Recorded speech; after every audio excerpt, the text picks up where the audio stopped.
Ça, c'est également une grande question, une grande légende urbaine. Désolée, du coup, je spoil un peu pour la réponse, qui est revenue plusieurs fois.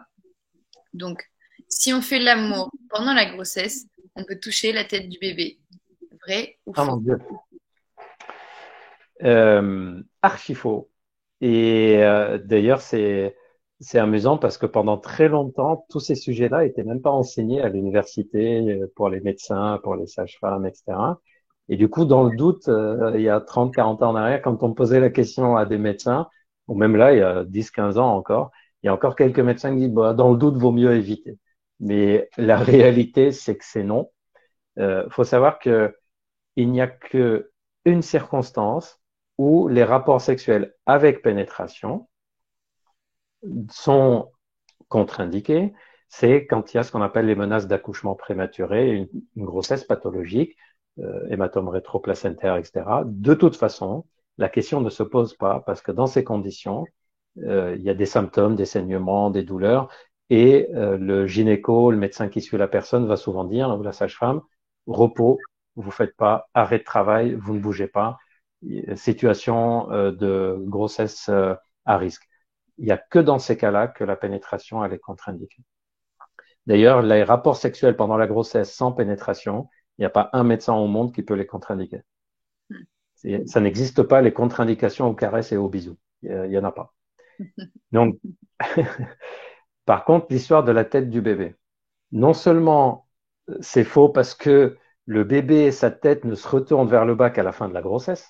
Ça, on l'oublie tout le temps que au début de la grossesse, il est en position siège et après il se retourne. Mais aussi, pour toucher la tête du bébé, il faudrait qu'on aille jusqu'au fond du vagin, qu'ensuite, il y ait les parois de l'utérus, il y a le liquide amniotique et ensuite arriver jusqu'au bébé.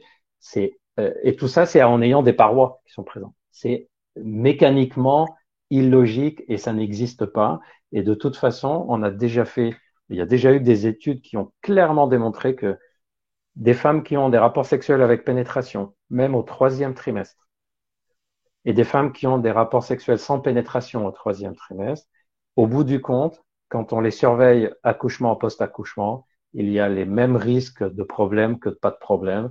L'accouchement se passe globalement de la même façon, donc ça change pas grand-chose à, euh, sur la grossesse, sur l'accouchement.